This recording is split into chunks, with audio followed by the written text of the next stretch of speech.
Hello again, this is World News on TVP World. My name is Anna Kalczyńska. After more than a year of fighting, Pokrovsk, a railway hub in the Donetsk region, could mark one of the most important strategic wins for the Kremlin since the Battle of Bakhmut. The city has been largely turned into rubble, but could still constitute Moscow's biggest territorial gain since 2023. Let's go live to Oz Chatterjee in Kyiv now. Hello, Oz. We understand Moscow's forces infiltrated Pokrovsk after months of attacks. Explain, please, how important is this city for Ukraine's eastern defenses? Well, as you rightly said there, it is a railway hub, so it's one of the key connecting points that Ukraine has for its defense of the east. It makes up that fortress belt of cities that Russia has been demanding from Ukraine to withdraw from in exchange for any kind of supposed ceasefire deal being brokered by the United States. Now, obviously, this is something that the Kyiv has refused to do repeatedly, but it just shows how important Pokrovsk is for both sides. We understand from the Ukrainian monitoring group Deep State that the Russians have infiltrated Pokrovsk in large numbers, that the border between the Russian and Ukrainian positions has become very porous, and that the Russians have flooded into Pokrovsk. But the Ukrainians are still holding out. The high command here in Kyiv is reluctant to withdraw from the city, despite the large number of casualties. The Ukrainian side are also confident that they've inflicted at least 9,500 fatalities on the Russian side, as well as the destruction of equipment and so on. The SBU, Ukraine Special Forces, are also operating in the area. We've seen footage from the Freedom of Russia Legion. That's a group of Russian fighters fighting on the Ukrainian side, claiming to be involved in sabotage operations behind Russian enemy lines, destroying their equipment and so on. So the battle is still raging fiercely inside Pokrovsk. The Ukrainians were actually predicted to lose the city many, many months ago. So from the Ukrainian side, holding out this long will be seen as somewhat of a positive, but still losing Pokrovsk will be a blow. Losing one of those fortress city belt cities to Russia will be a big blow to the Ukrainians, and they are reluctant to withdraw from it. So little to report other than the fighting is ongoing. No sign of the Ukrainians withdrawing yet, but certainly one that we have to keep our eye on as the Russians are now heavily inside the city itself, and the situation for Ukrainian defenders looks bleak.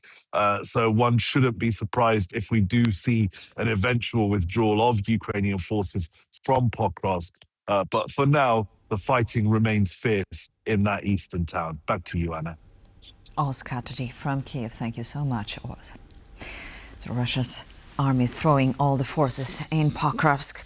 In the meantime, Lukoil's troubles continue. EU sanctions have severely complicated the running of operations of Russia's second largest oil company. And now, adding to this, is much anticipated deal for the sale of its foreign assets has been blocked by the US Treasury. Energy trader Gunvor has withdrawn its bid to purchase the international assets of Russian oil giant Lukoil, as the US Treasury signaled it would not approve the deal. It called Gunvor a Kremlin puppet and insists that Russia must end its war in Ukraine before such transactions can go forward.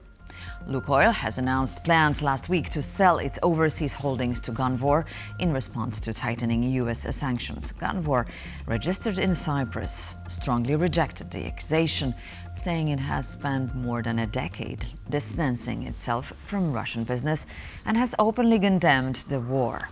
The company remains one of the world's major players in oil and liquefied natural gas trading. One of its original founders, Gennady Timchenko, has been sanctioned by the United States since 2014 for his close relationship with Russian President Vladimir Putin. Today, the majority of Gunvor's shares are held by its CEO, Torbjörn Törnqvist.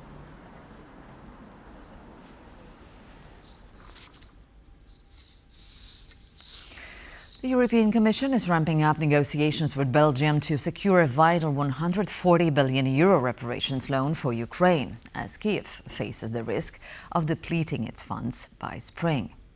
On Friday, the European Commission will try to mitigate Belgium's concern over the legal and financial risk of repurposing Russian assets. Belgium is impeding a planned EU mega loan, which aims to give Kyiv 3 years of financial breathing room.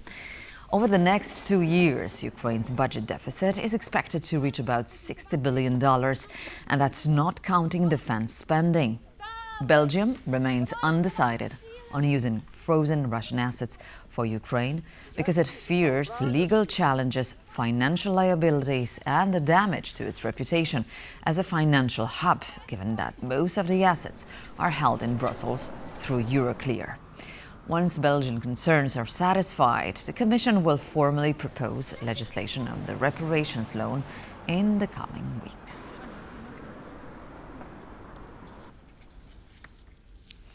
Ukraine is stepping up efforts to cut off Russia's wartime revenues, introducing sanctions targeting its operations in the Arctic. President Volodymyr Zelensky says the measures are being coordinated with the European Union and other partners to tighten economic pressure on Russia. We have our new sanctions, a package targeting Russian activities in the Arctic. For Russia, this is a very profitable business.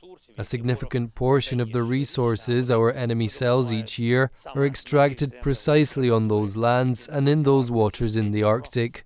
We're talking about tens of billions of dollars annually. Just as with the tanker fleet and Russian oil companies, we are working with partners so that they will act against the entire volume of resources that the Russians sell from the Arctic. This is fair. Any way to limit Russian revenues is an effective countermeasure to the war. We have also synchronized the EU's 19th sanctions package, as I promised, within our jurisdiction. It is important that other European countries outside the EU do the same, in particular Norway, Switzerland and the United Kingdom. Our partners hear us and adopt our proposals. Overall, our coordination on sanctions is very good. So we will continue to increase pressure on Russia over this war. The Tomahawks for Ukraine project continues, despite previous denials by President Donald Trump of granting the weaponry to defend the country. Washington and Kyiv are pursuing the talks. Ambassador to U.S. Olha Stefanishina has told Bloomberg the negotiations are ongoing. President Volodymyr Zelensky met with Donald Trump last month to press for Tomahawks and other long-distance missiles that would allow Ukraine to hit targets deep inside Russian territory. Earlier this week, Trump told reporters he didn't want to provide the weaponry to Ukraine, but Stefanishina told Bloomberg that current talks involve Tomahawks and other types of long-range and short-range missiles, describing the discussions as, quote, rather positive.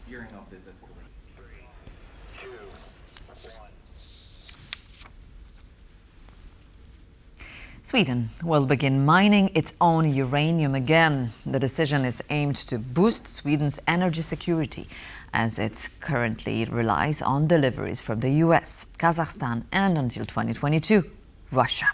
Moreover, it raises questions about whether the radioactive element could be used to enhance European defense capabilities. Konrad Gurlinski has this report.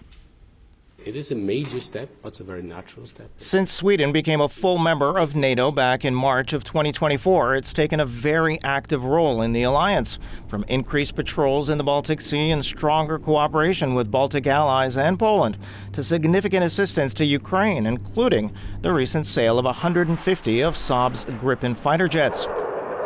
And Sweden's change in posture does not end there.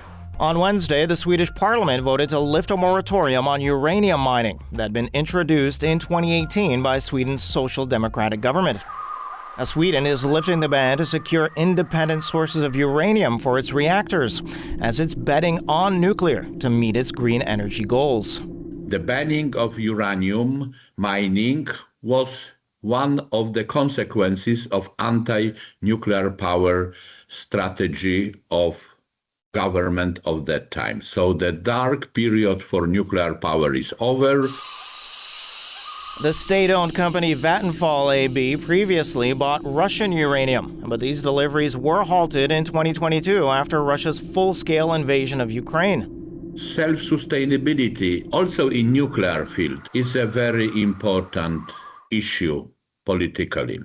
Nuclear power gives you a guarantee to be very much independent of the fuel, if you have your own fuel. Sweden currently operates 6 nuclear reactors and plans to expand capacity in the coming decade to meet rising demand for electricity.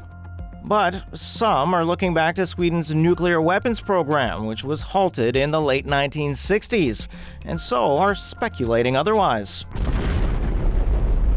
Recently declassified documents show that by 1965, Sweden was actually 6 months away from building a bomb. Sweden's signing of the Nuclear Non-Proliferation Treaty in 1968 led to the program's final wind-down in 1972.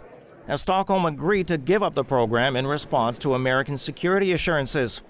But as the value of these assurances dwindles, speculation of a possible Swedish renewal is rearing its head. Oh, Sweden was so close, so maybe they keep this option open. No, they don't. And there is no any reason to have any ban on the uranium exploitation.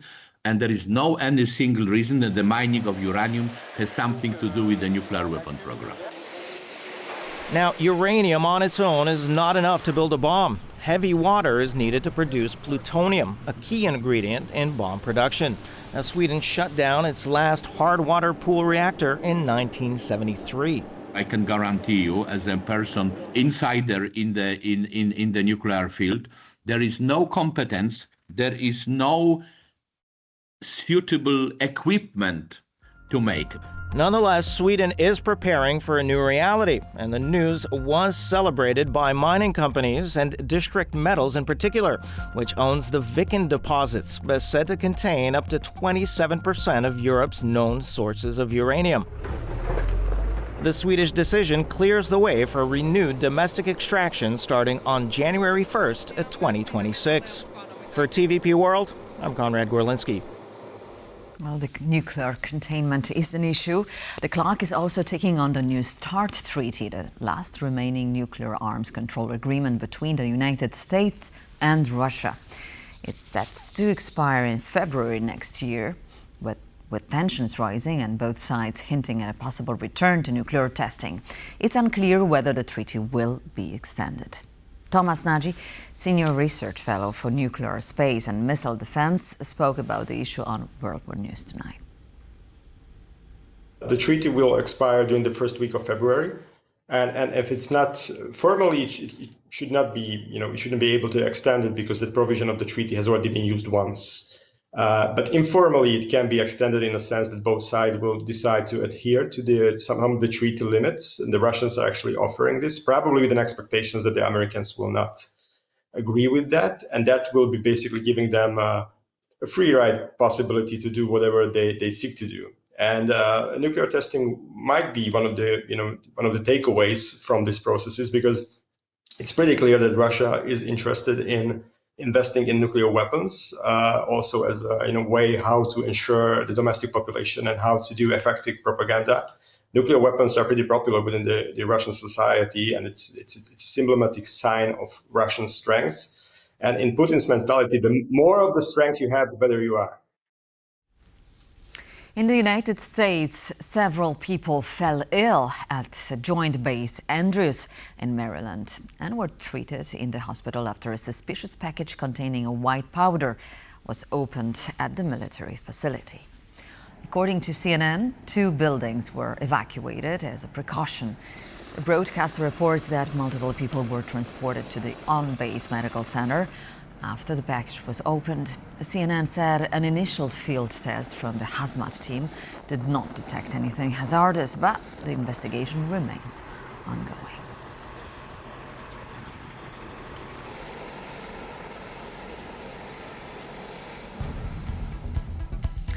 And that's all for now, but please stay tuned to TVP World for more news, commentary and other interesting conversations.